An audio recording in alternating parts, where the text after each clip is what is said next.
Good morning, Wisconsin. Heading off to Oshkosh in the morning. Should be getting there around 6:30, 6. And this is kind of the scenes if you're a driver inner. Lots of farmland. Nothing. I don't even feel like I'm coming to the world's largest air show. EAA traffic. There's a sign. 1 mile. All right, I'm excited. Oh my God, these RVs? Holy shit.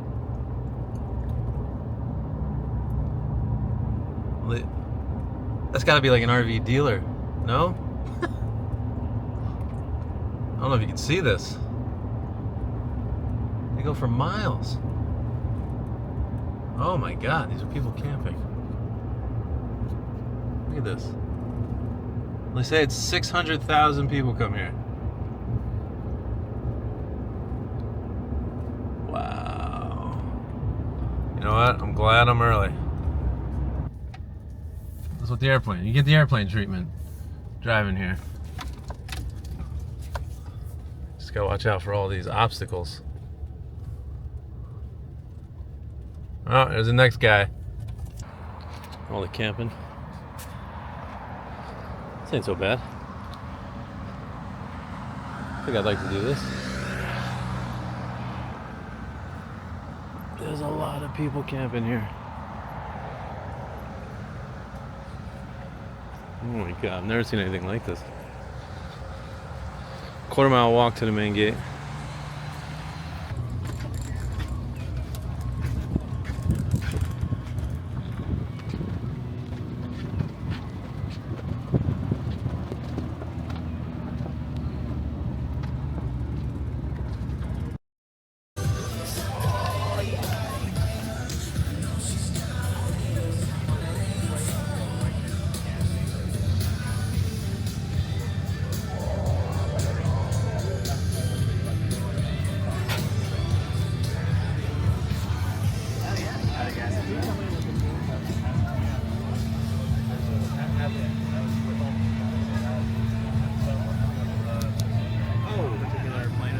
The way that this one's sitting, it would be $680 for a 2027 model. The price?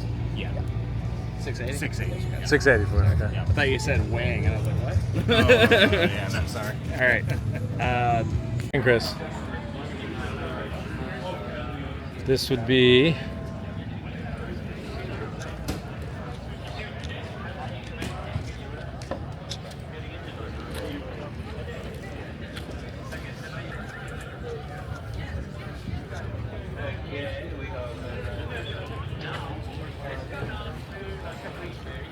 good, Chris, I'm gonna record you.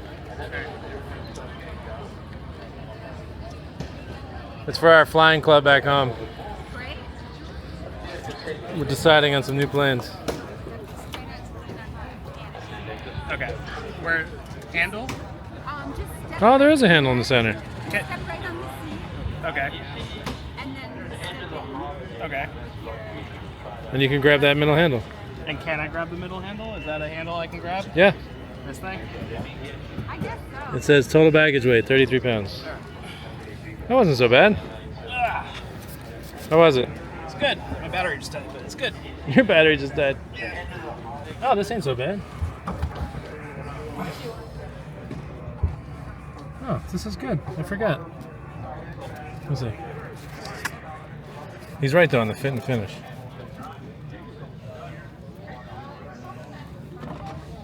Can you get full deflection?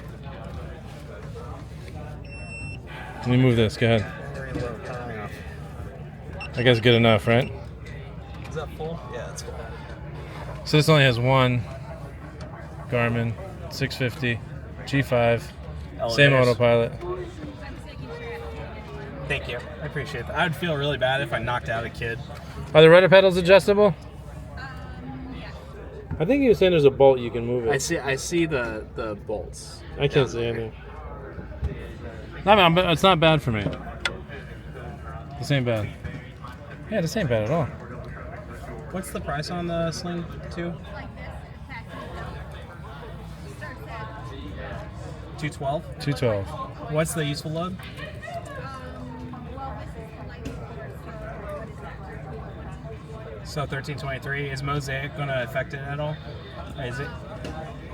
So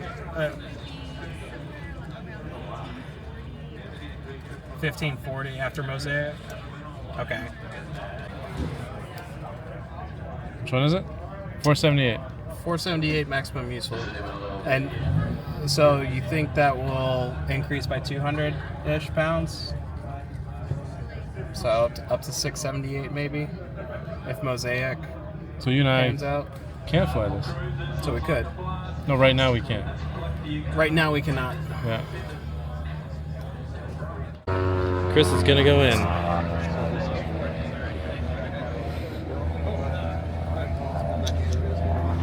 Light switches around where. Don't lean back. Yeah, the seat or the backrest is just a little bit funky right now. Okay. Oh, I did not mean to do that. Yeah. That's what you were talking about. Okay. What happened?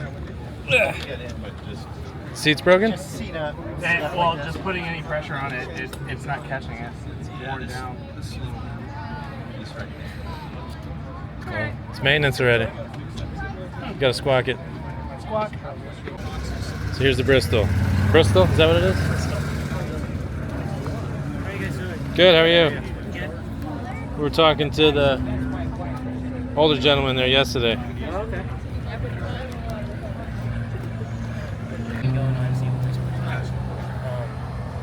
So we have the dual G3X, G5 backer, and the GTM 375. FedEx. Why does that have an emergency hammer? Oh, To break the glass. Break this canopy. Gotcha. And then there's a parachute. I didn't know. Oh, that's a pretty parachute deep. right there. So the pull tab for the parachute's right there, and the parachute JAC's right here. Gotcha, from the front. Yep.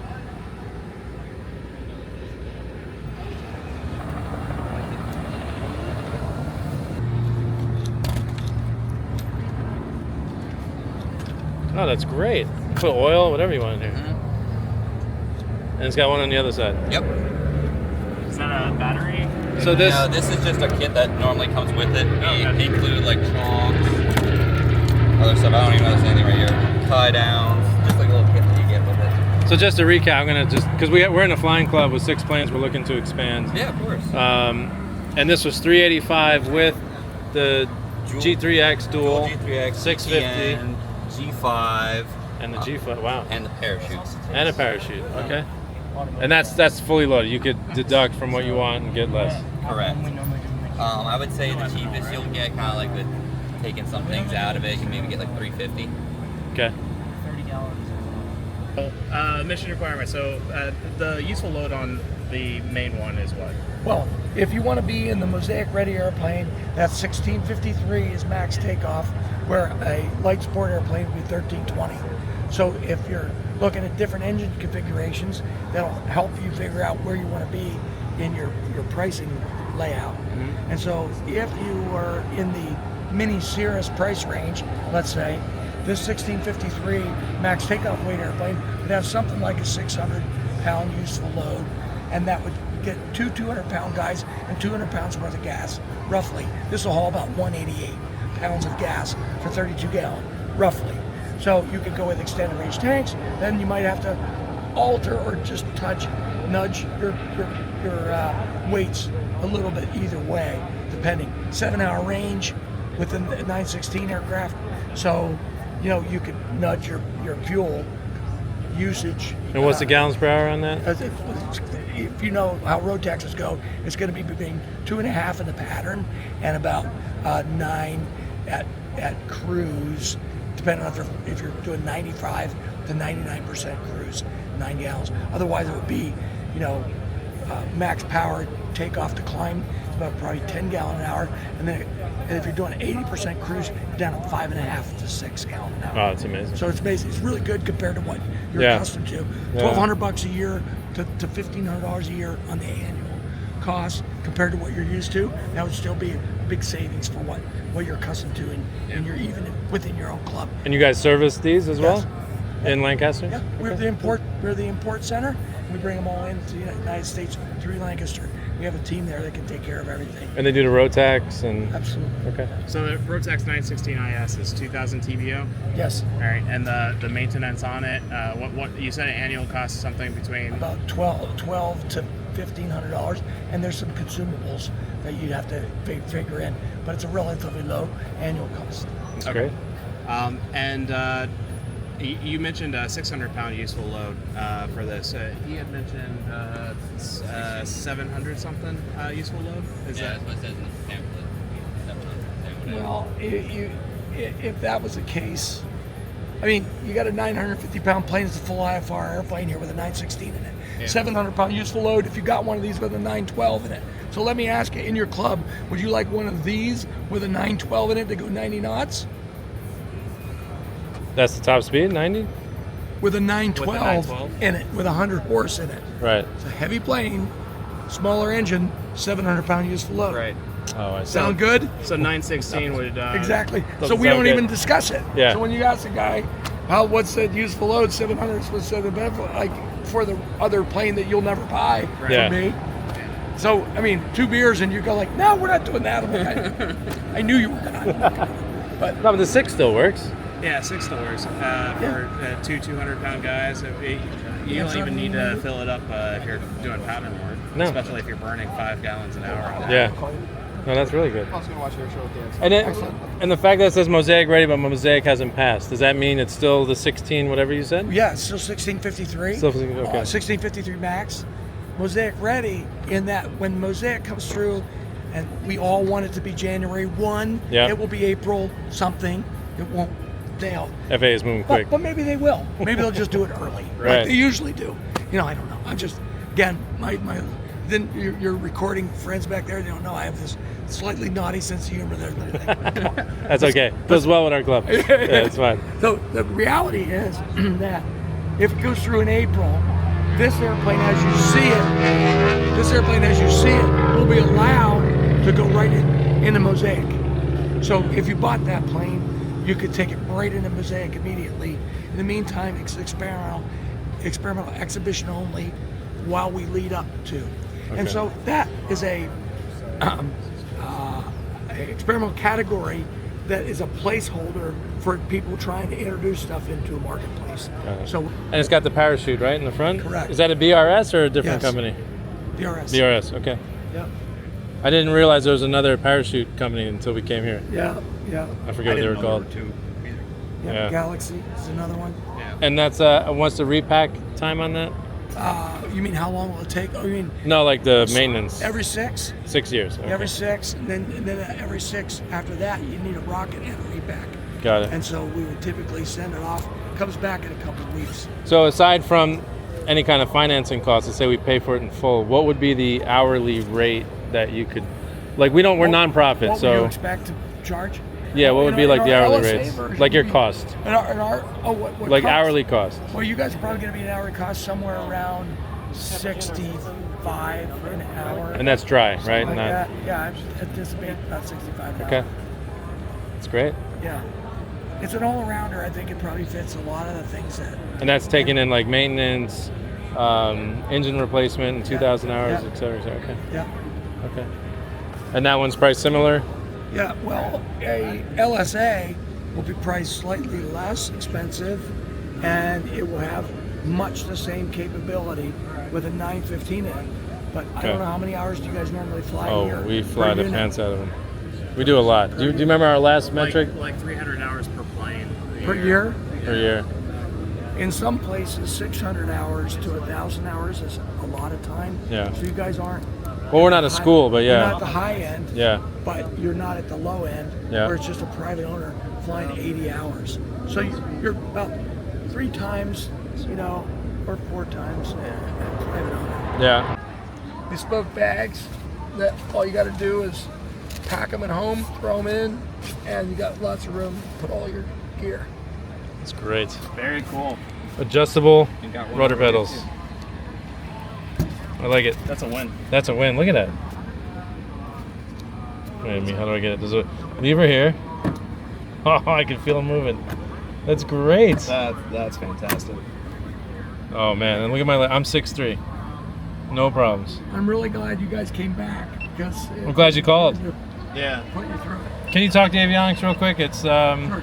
Garmin G3Xs times 2, a Garmin G5 backup, and GNC 375 WASH GPS and transponder, ADS-B in and out, plus a 507 autopilot controller and FADEC. and FADEC, and Love a variable pitch prop, of course. IFR certified. That's Where's correct. where's the prop control? It's in the throttle. Oh, it's in the throttle. integrated. Well, that's all FADEC then. Yep. I mean, okay. Oh, that's easy. You don't have to think. You don't have to think. You don't have to adjust the prop. You don't have to adjust the Oh, it mixture. flaps. Okay, nice. You don't have carb ice.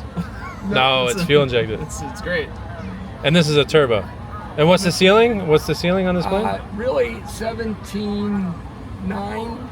Is that because of the classification? No, it's 17.9. If you go past 20,000 feet to 24,000 feet that it's allowed, you're probably going to need some fuel heating capabilities. Oh, and yeah, other yeah, things. yeah. So if we just limit you to positive Class A airspace, Yeah. if we limit you to that, I think you'll be fine. The harder it will be to get what you're looking for. Yeah. All right, so this plane that we just sat in is the 916. Right. Walk us real quickly through the So takeoff, there's landing variables. speeds. Variables. So the 912 airplane takes off in roughly 650 to 800 feet, depending on temperature, weather, Yep. etc. The 915 airplane takes off in something like 350 to 500 foot, roughly. That has a 1,500 foot a minute climb rate. You can land that airplane at 290 feet because the speeds in the pattern are 70, and the outside downwind pattern with the flap speed is 75. The pattern speed usually is something like 70, 65 base to final, 55 over the numbers. This airplane, the Mosaic Ready airplane, you can bump all those numbers by 5, roughly. That's an 80 knot flap speed, and you can bump all the rest of the numbers by 5 knots. So it actually has similar performance numbers to the 912, so it's taking off in 600 to 800 feet, something like that. It's going to land in 400 to 600 feet, probably more like 500 or 600 feet, generally speaking. And but the climb, because of the turbo, is between 1,500 and 2,000 foot a minute. Amazing. And what's it's the got stall? So this airplane's going to stall at about 44. Wow, that's good. That is a great stall speed. That is really good. Okay. All right. So can you go ahead and tell us your name? I'm Dwayne, so you got it written. They didn't have it written on there. There it is, Dwayne Swain. There it is. I own Velocity, Okay. also CEO. So I'm responsible for writing all the checks, paying all the bills, Headhunter. and then I go home and take a nap. How long have you owned Velocity? 92, since 1992 is when I purchased it. Prior to that, my son and I had done a lot of work with the original owner of Velocity. We designed the retractable landing gear system for it, so, plus a lot of other little things that needed to be changed on the original design. But that was back in about 1990. And in 92, Danny Mayer, the original designer, had some health problems. He called me up and he said, "Would you buy me out?" And I said, "Sure. I need to go to Florida. I'm tired of shoveling snow." So Dayton, Ohio, down to Florida. We've been there ever since. All right. So you designed part of the plane. All of the airplanes you see today are totally different from the original design. yeah. They're bigger, they're faster, easier to build. In many cases more complex because of the glass cockpit stuff, but it's a different airplane. We still make the original model, but we sell 10 to 1, 10 of the new ones to 1 of the old ones. Okay. So one of the questions that are probably going to come up is, is this just a kit plane? Is it something that a factory can build? Is it certified? Can you tell me a little bit about the legality of the plane? And It falls under the FAA rules under Part 21, which is the Experimental Airplane Rules, amateur built. In those rules, they now require the builder to provide 51% of the tasks, which is not hours, it's tasks. right. And no one knows for sure how to determine what a task is. So there's a lot of misunderstanding and things that we can do under a task that in the past we couldn't do under the hourly restrictions. So we still require that the builder spend time with us. How much time is a lot dependent on the builder himself. Because if he can spend a week, a month with us, he will know how to build the airplane, because we will wait for him to do the work when he's there. So we don't necessarily build his airplane. We provide as much help as he needs to finish it. If he wants to build it with us, we'll provide that help. If he wants to build it at home, that's fine. We provide all the help that a builder would need in voice, in pictures, photographs, whatever he needs to finish an airplane, we can help him with. But primarily it falls under the FAA rules, under the 51% task-oriented. And in fact, now the flight testing is also task-oriented. You don't have to fly it 40 hours, which was the original design goals under phase 1. Now it's task-oriented. They give you a list of tasks they want you to do prior to flying it cross-country. So those task-oriented things makes it much easier for the builder to complete the airplane without necessarily giving it 100% of the hours it would take under the old rules. Okay, so this is it's similar or is a factory-assisted build option? It is, absolutely. Okay. 90% of what we sell, we do factory assist. Okay. The other 10% are shipped out to the homeowners. And not for a lack of interest in participating in the build, but perhaps just difficulty getting out there. What is the minimum amount of time in your experience that a owner has to participate in the build? Well, if you're looking at 1 week a month, that gives you a fairly good idea how many hours he's going to put in it. We could build an airplane in 6 months, so he'd be 6 weeks of his time to spend with the airplane.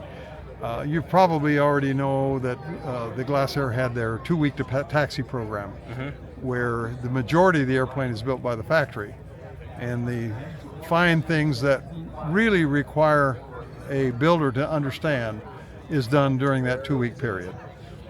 That's probably stretching it a little bit from the task-oriented thing, but that gives you a good idea of how little time can be spent by the builder and how much factory time can be spent by us. Okay. And a lot has to do with the examiner. Right. You know, we use a DAR, designated representative. He said to us, I would far rather inspect an airplane that you guys built with the customer's help, because when I come and inspect that airplane, I know it's done right. Where I go to somebody's garage and inspect an airplane that's a disaster, yet he just paid me $500 to give it a clean bill of health, that's a tough one for me to accept. Yeah. So I would rather you guys do more and the customer do less, if we can work that out. How many planes does Velocity have in the air currently? Oh, probably 600. Okay, and how many planes are built each year? Each year, I don't know, but probably 20 or 30, somewhere in that neighborhood. However, there are more second owners of Velocities than there are first owners, meaning that people that built it back in the 80s, early 90s, either died or sold their airplanes because they're getting too old to fly. Therefore, the second owner is buying an airplane that number-wise is greater than the number we sell on a year-to-year basis. Okay, and then I want to talk a little bit about the Velocity design, because it's unique compared to some of the other planes that we get to see. You're leaning on one of the more unique aspects, which is the canard. So can you tell me a little bit about the type of mission that the plane is designed for, and also why it was designed in the way it was designed? Well, it's obvious. It's an offshoot of the Rutan long easy design, but very few people today understand why Rutan built it this way to begin with. And if you read his story, you would find out that his goal was to eliminate the 30+% of deaths in small airplanes because of stall spin. And the canard airplane eliminated stall spins. This design is incorporating that same philosophy. Stall the canard, but don't stall the main wing. And if you looked at the design of the airplane, you'd find that the canard is at an angle greater than the main wing. And of course, they follow each other when they go up. Right. So at this point, this is at 18%, it stalls. This is at 12%, it don't stall. Nose drops, it picks up speed, and then it bobs like that. Therefore, the whole idea of a canard airplane has nothing to do with the looks of it or the aesthetics. It has to do with the stall prevention. Eliminate that 30% that die in stall spins in small airplanes, and that's what this does. We've never had a stall spin accident in 30 years, 35 years, 40 years. Oh, that's fantastic. Is there any downside to that design? Because of the design, it's very difficult to put flaps on the wing, because if you increase the weight or the lift of the wing, you'd have to increase the lift of the canard. It has to be a balance. And to do that, it becomes very complex. And also, if the builder doesn't do it properly, you may stall the airplane, because you could stall the main wing, Right. or the canard, or you could bang it into the ground, because it has to be a balance. And that's just too difficult to do for a home build. Okay. So we just don't do it. So you don't have flaps on? No flaps. Okay. Any speed brakes or anything to help slow Fixed down? gear has speed brakes. It's a one big brake underneath the fuselage that's maybe 2 feet by 2 feet. Creates a lot of drag. With the retract, we don't use the speed brake because the gear itself creates as much drag as the speed brake. Now, we do have a few that have both, because they're flying in short runways over trees or something like that. Sure. Okay. And then the entire plane is a composite, correct? Yes. Mostly fiberglass. Almost all of it's fiberglass. We use carbon in some areas. We have roll bars in the airplane that are made out of carbon. Prevent any collapse of the fuselage if you ever end up upside down. We have some carbon in the firewall, carbon in the cowlings.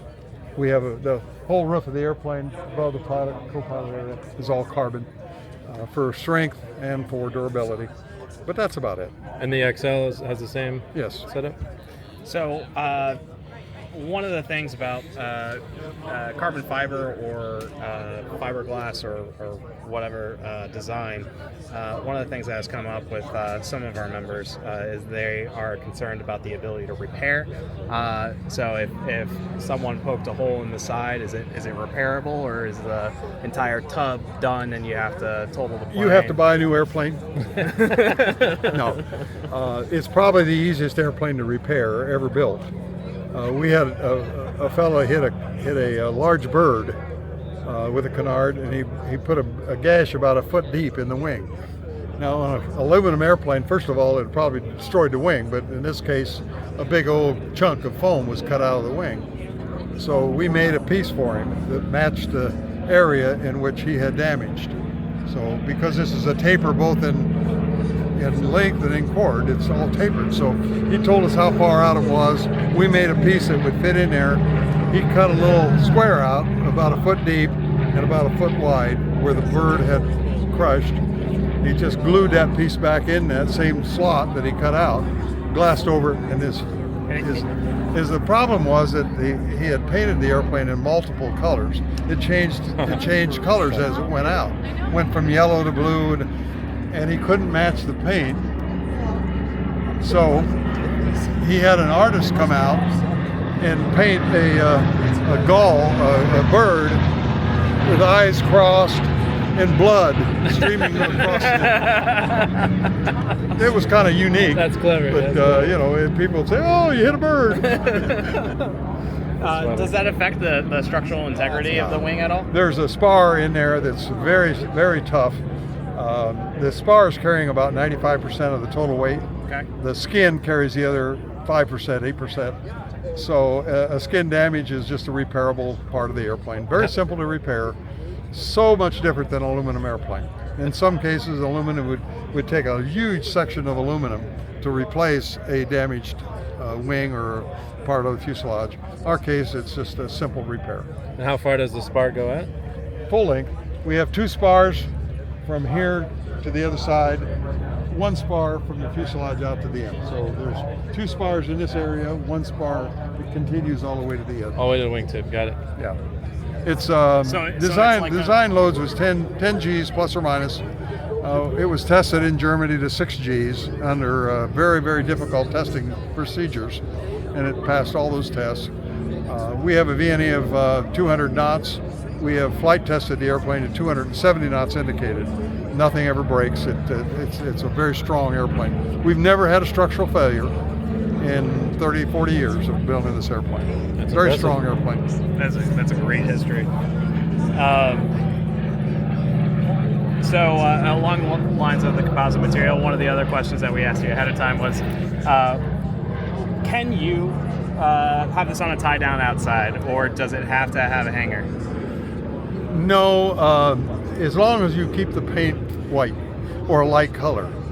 And DuPont presents or provides you with a color chart that shows the temperature retention of different colors. White being the best, reflects most everything.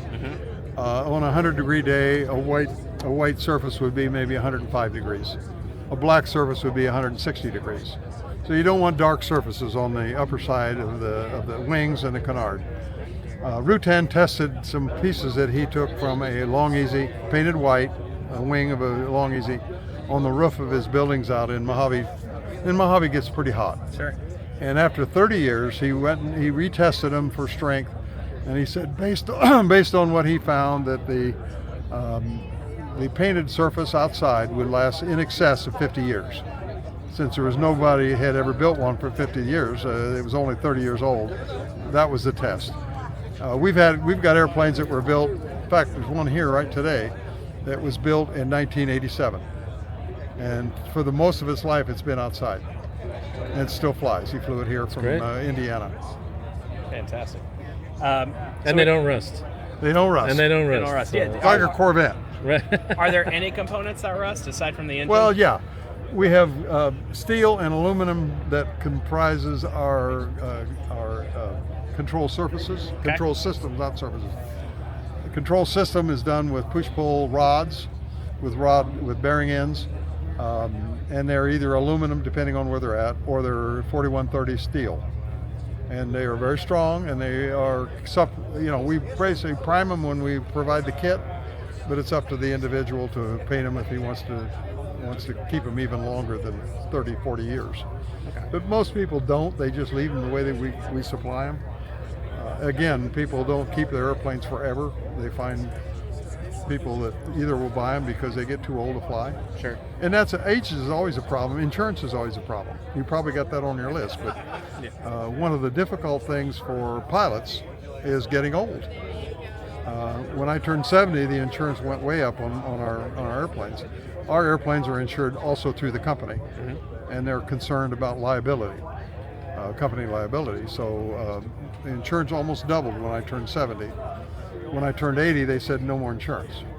You cannot fly the airplane unless you take your grandson. I have 9,000 hours. He has 100 hours. I have to take him along with me in order to fly. I got all the ratings. He has a private license. I mean, some of that stuff don't make any sense to me, but it makes a lot of sense to the insurance companies. Yeah. So you brought up the insurance cost. Do you have a general idea of what insurance it'll costs be compared expensive. to other plane? Okay. Probably not any more than any other airplane like it. Okay. It's considered a high-performance airplane. The unfortunate thing for a lot of builders is that they may put $300,000 or $400,000 in this airplane, and then they'll compare the insurance to a 40-year-old Bonanza.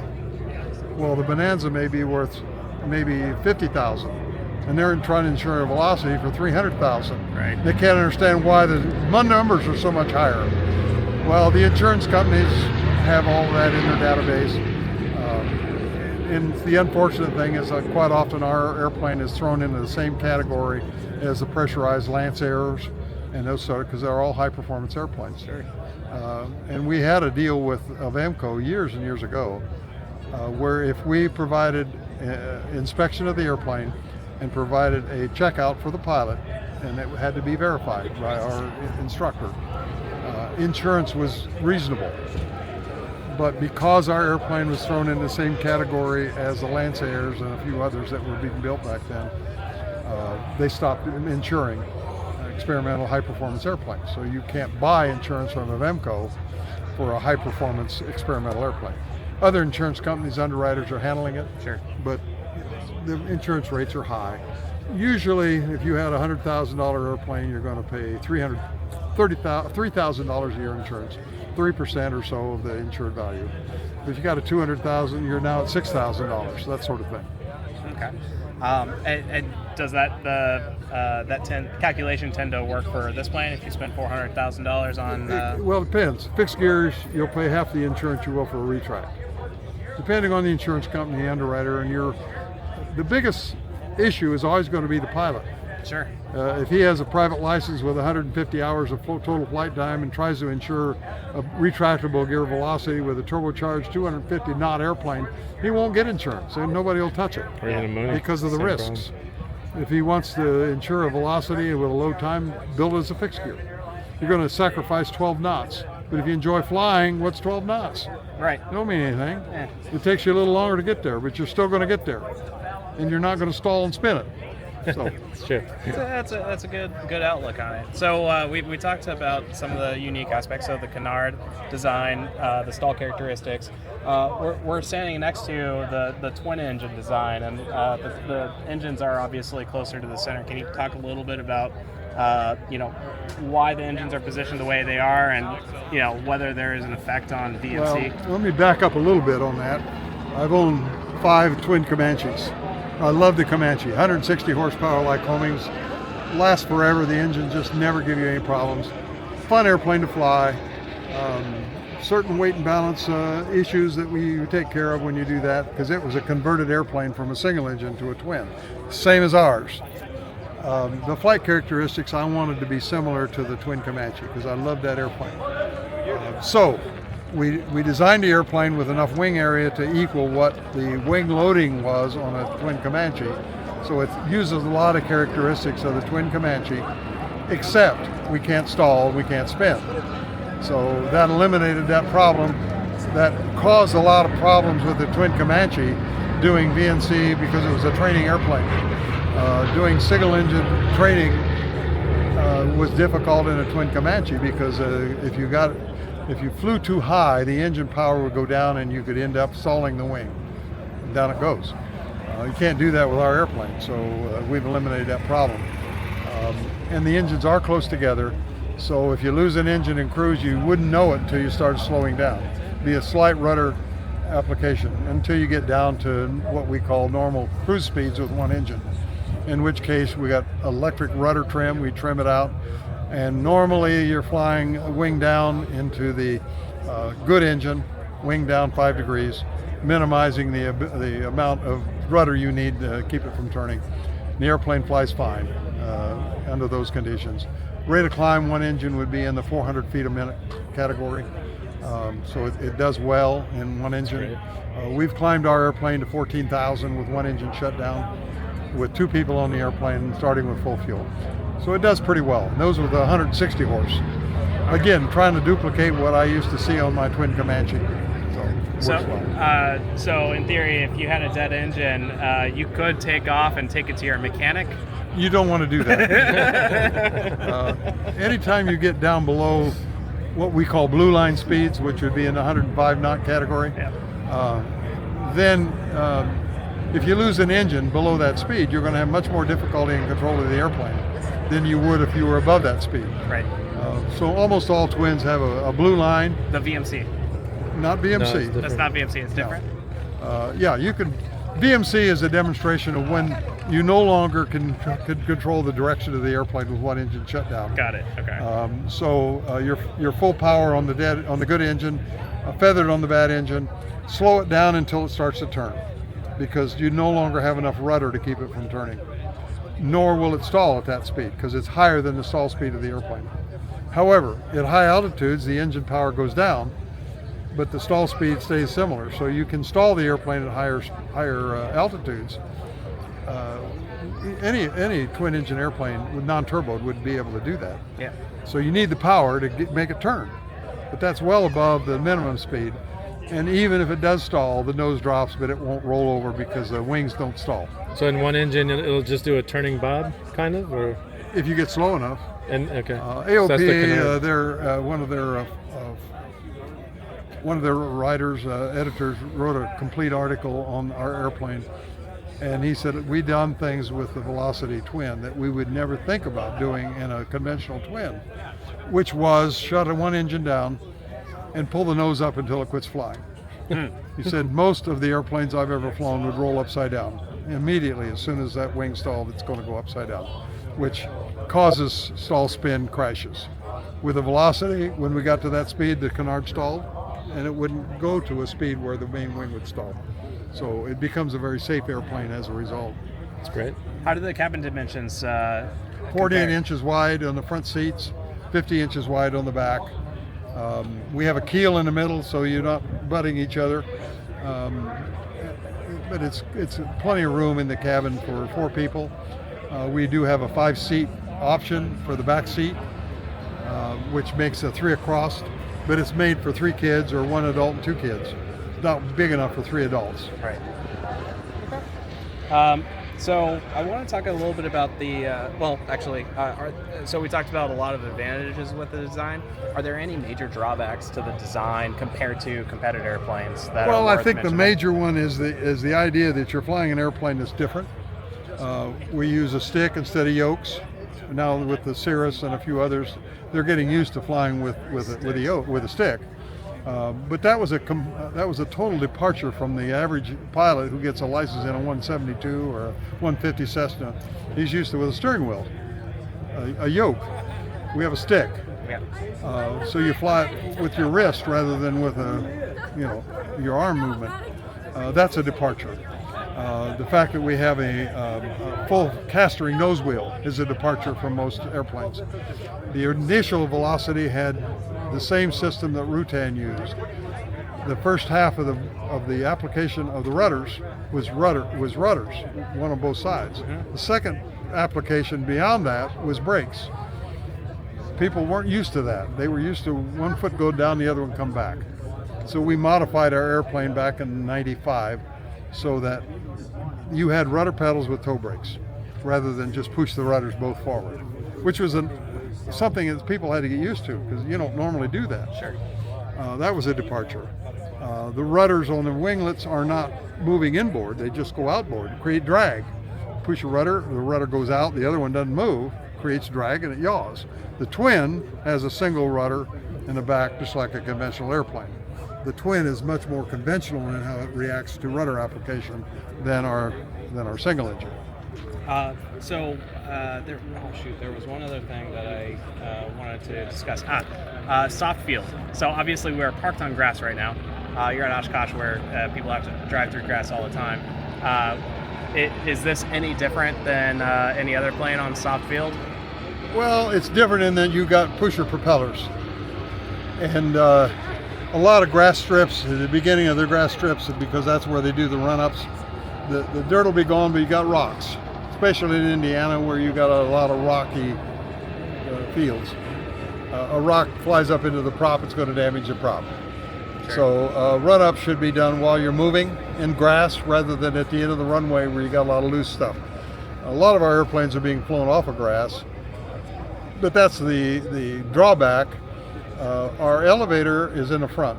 There is no blast of air on that elevator when you add power. Right. It's a lot like a lot of T-tail airplanes. The Piper Lance was that way. It had a T-tail, and you had to have speed before you could rotate it. You couldn't rotate to get the weight off the nose.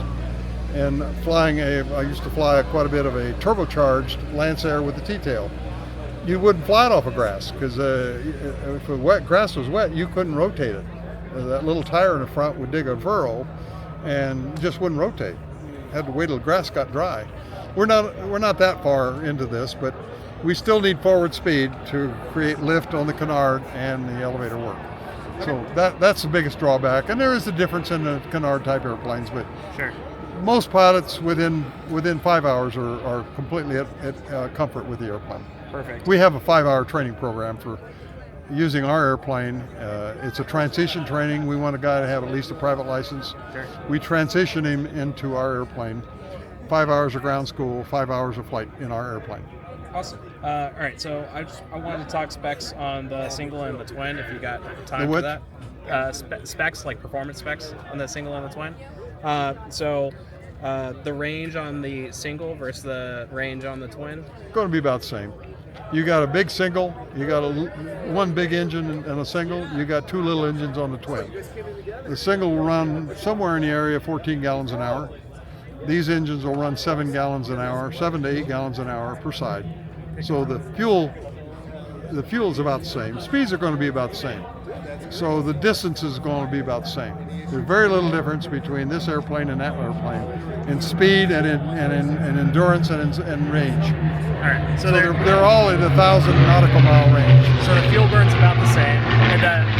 And what about the cost to maintain the engines? One engine versus two. You got 6 cylinders to maintain. You got 2 4-cylinders. You got 8 cylinders versus 4, or 6. I mean, so it's not a whole lot of difference. A convenient guideline for a conventional airplane is double the cost of gas will give you about what it costs to run the airplane. Not true with the experimental like ours. If you fly it properly, lean it properly, your plugs will last a long time. Stay off the brakes so you're not burning up the brakes every time you land. Just do things that would prolong the life of tires. All those things are part of the operating cost of the airplane. Fuel is one of them, which is the biggest, but somebody that flies 10 hours a year or 25 hours a year and are paying for a hangar and insurance, their per hour costs are going to be a whole lot higher than a guy that's flying 100 hours a year, because he's spreading that cost of maintenance over 100 hours, where the other guy is costing the cost of maintenance, like an annual condition inspection, over a smaller period of time. So his hourly costs are going to be a lot higher. Fly it a lot, enjoy it a lot, and you'll be spending less per hour. If you can't afford to fly the airplane for 5 hours, then perhaps it'll stay in the hangar. Do you have an idea what the hourly maintenance cost would be? Take the fuel, the amount of fuel you're going to burn, times about probably 20% instead of 100%, and you'll be pretty close, especially if you build it yourself, because you're going to do your own maintenance. Right. You can do your own annuals or conditional inspections. So the cost of operation is more fuel, spark plugs every 100 hours, tires, brakes. That's it. There are no inspection holes on the wings. There's no inspection holes on the canard. So there's some in the fuselage on the retract. There's none on the fixed gear. Okay. So what you do in the airplane to do a conditional is pretty simple. If you build it, you know exactly how to maintain it. Yeah. So you mentioned these are 2 smaller engines, and the single is 1 big engine. Is this the 916? We are building one with the 916 Rotax engines. They're about 100 pounds lighter than these engines. So there will be some changes where the battery is located and that sort of thing to make up for the lighter engines. We've never flown it with the turbocharged Rotax. Our 160 horse Lycomings will probably perform about the same as the Rotax. They use less fuel by quite a bit than the standard Lycoming. Mm-hmm. So we're looking at maybe 6 gallons an hour on the Rotax versus 8 gallons an hour with the engines we're using now. So there'll be a loss of fuel. I mean, you'll pay less for fuel. Yeah. But, you know, again, if you get to the point where you can't afford the fuel, you probably can't afford the airplane either. Right. And then, can you put a Rotax on the single engine, or is that what need a Lycoming? You got it. We built the airplane around the 260 Lycoming. Okay. We've used the 260 Lycoming, the 300 Lycoming, the 310 Continental, the 310 Turbo Continental, and the 350 Turbo Continental. All those engines we put in it. We have one being built in Europe that will be using the 220 horse UL engine, turbocharged UL. Because that engine weighs about 150 pounds less than the 260 Lycoming, I've asked that he reduce his gross weight by that same amount. So that 220 horse turbo should work fine. But a lot of testing by him would be necessary to make sure that with a full load of fuel and people, he's not going to run off the end of the runway. Sure. And then the last thing I wanted to ask was cruising speed on the two. Pretty non-turbo, That'll do about 205, 210 knots. This non-turbo would do about 205, 210 knots. Okay. At what They're about the altitude? same. Regardless of altitude. Oh. The speeds are going to be the same. They both came up here. This airplane came up at 9,500 feet from Florida, and she, as a woman pilot, she was cruising at about 208 to 210 mile per hour, which would be about 175 knots, which is at that altitude would be about 60% power. They came up at 14.5, from 12.5 to 14.5, also from Sebastian, our airport in Sebastian, and they were cruising at 205 miles per hour. Miles per hour. Okay. So the speeds were almost identical. Yeah. That might be a little faster because there's less drag. This got a little more horsepower, so it's got a little more power. So that kind of averages out. And they're both experimental designations. How does that affect a flight club to be able to use it? There's no problem with a flight club as long as it isn't used for revenue-producing flights. Okay, perfect. That's the main thing that the FAA has against experimentals.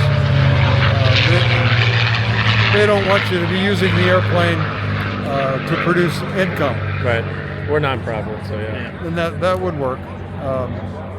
It would be almost, I would suggest heavily, if you got a club, that one of those club members be your check pilot. If he's got a CFI, that works better. And he gets plenty of training in the airplane himself, and then transfers that information back to the students. I wonder if Greg Great. would be willing. I'm sure we can get a few. We have a lot of CFIs. We have a which is good. DPE in the club too, so it's nice. Okay, yeah. All right. Is there anything else I missed? No. Would it be possible for us to hop in so we can get Absolutely. a view of it? Awesome. Sure. Thank This you. airplane. All right.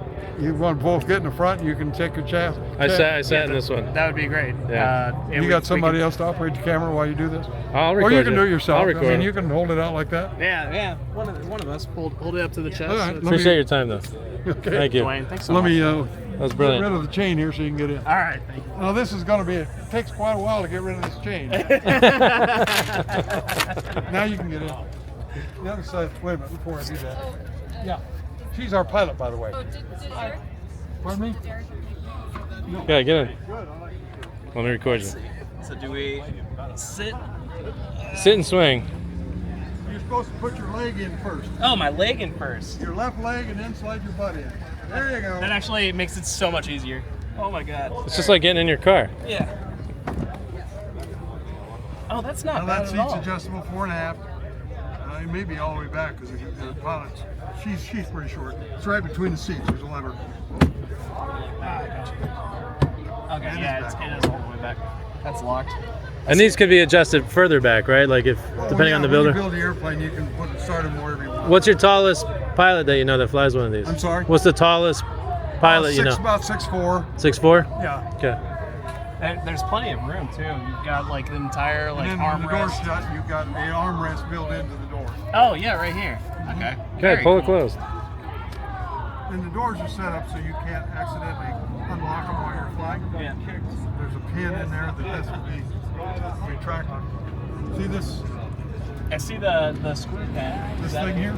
Oh, that. When you oh, lock just the like a door lock. These pins go out. And now this is locked in, so you can't pull this back Oh, that's until good. you hold this up, and then you can pull it back. Very cool. It's a safety vac to keep the kids from opening the door while you're flying. I like that idea. Awesome. You want to close it? No, it's all right. Well, do you mind if we close the door? No, go ahead. Just be careful. It wants to pull itself down when you get past the handle. Okay. Here's the handle. We don't want to slam it. Oh, wait, Chris, wait, the chain. At that point, you can slam it. Yeah.